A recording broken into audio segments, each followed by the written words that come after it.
Kramer broadcasting from the Miller Lite tent. It's presented by Miller Lite, sponsored by Dunkin' Donuts, and powered by CTP. We're here with Bill Janovitz, Buffalo Tom. So I've known you more than half my life. Think about it. But you're only 22. I know, like I said, more than half my life. You're going on your 30th anniversary? No, I think we blew past our 30th. We did? Yeah, we formed in, we're on our 32nd now. We formed in the fall of '86. Oh. At UMass. But our first record didn't come out till like '88. Right, that's what I think I was going by. Yeah, okay, yeah. So we'll say 30-something. Yeah. So what have you learned in the 30 years? I mean, really now. I mean, my God, you've seen it all. I've seen a lot. But I somebody asked me just recently here, like, what would you tell yourself in 1992, the guy that in 1992 when our Let Me Come Over record came out? That we're celebrating the 25th this year. I would say just don't sweat the small stuff so much. Did you then? You know? Oh yeah, I was intense. I'm still pretty intense, but I'm a complaint. I was a complainer. I'm still kind of a complainer. I'm a control freak, but I think I'm way less so than I used to be. And when we stopped trying to make this our living, we just eased up, and now it's just all joy. I mean, now you can have fun. It's fun. You tour. It's rewarding. You're due for a new record. Yeah, a record's coming out. So at least you can at least pay the bills doing something else. You do real estate, right? Yeah, I sell real estate around Lexington and Lincoln, yeah. So at least your family can eat. Yeah. And then you can just go have some fun. Exactly. I can go out and play rock star for a weekend. Yeah. Yeah. Your set was good. Thank you. I heard it all, but unfortunately can't really leave the tent for long, but it sounded good. And then a lot of my old favorites came up, and I was like, oh. We'll be back in Boston in the fall. You know, it's very comforting, Bill. Yeah. It really is. I know, we're the warm sweater band, right? I have very vivid memories, and one in particular where I was putting your band on stage at Axis for like one of the shows, like the FNX shows, and you turning around and going, oh, thanks for not yelling into the mic or something. And I was like, okay, like whatever. What And then did I you mean? just killed it. I don't know. and then you just killed it. And then just went, and we started playing. Was that the one with Pearl Jam and Lemonheads? It was Axis. Yeah. And I was like. Oh, Axis. That was there was a different Avalon, one. Maybe. Yeah. You were at that Avalon Pearl Jam. Yeah. Nobody knew who Pearl Jam was at that point. No. Well, and then 2 weeks later. Yeah, they're going to be big. And look at you with Eddie Vedder now. Do you remind him of that show? We didn't talk about that specifically. I think we did talk about that, though I've run into him 1 or 2 times since then. But it seems to be every 10 years or so I see him.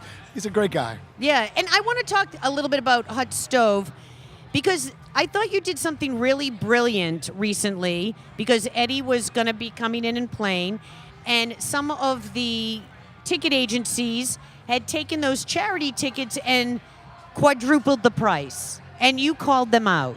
And I thought that was brilliant. Thank you. I really wasn't looking to grandstand or anything. I literally couldn't believe it. Because the charity doesn't get the money. I'm so naive. Yeah, but first of all, to Ace Ticket's credit, and I'm not a huge fan of the idea of ticket brokerage, but they're filling, it's a market demand, and I don't know much about them. I've read about these services, but Ace Ticket immediately pulled them from their site. But I think they were just brokering it. I don't even know that they owned Eddie. I think they were so they removed those listings and they donated to the charity, which is like immediate and very fulfilling. Now, StubHub never responded to anything or anybody, so they continued to just sort of say, whatever, we'll do whatever the hell we want. Yeah. But the tickets go to charity. The tickets go to charity. And they're quadrupling the price. Right. So they were $65 a ticket, but you could buy them from these people for like $400. Yeah. But the $400 wouldn't go to the. It'd be great if the $400 went to the charity. I have an overdeveloped sense of justice and self-righteousness. No, I understand that. I couldn't believe it. I was like, I just called them out because I'm like on Twitter or whatever. I'm like, dudes, what are you doing? Yeah. Do you know about this? And immediately, so good for them. I didn't go for each one, but StubHub, Yeah. Don't use StubHub. But I don't know if they sponsor your show, but don't use it. No, but I think it's good that you called them out, and I think it's good that you spoke up and you spoke your mind, because really at this stage of the game, what do I get to lose? Yeah, and that's kind of what They're it's not all paying about. me the differential. But you do the Hot Stove Cool Music every year. Yeah, I took 1 year off last year for the first time in 15 or 16 years. But yeah, it's near and dear to my heart. And it's a good charity. Great charity. And you're a charitable guy. So tell me, what Buffalo Tom, when's the record coming out? We're finishing it now. So Where are you doing it? We did it all with Dave Minahan at Woolly Mammoth here. Love Dave Minahan. Yeah, who doesn't? And I mean, literally, who doesn't? I know, Everybody exactly. does. I mean, he's the best. Yeah. So we did it all there, and then we're mixing it with, I think, John Aniello, who did our Sleepy-Eyed album. We hadn't worked with him since '97, so it's 20 years.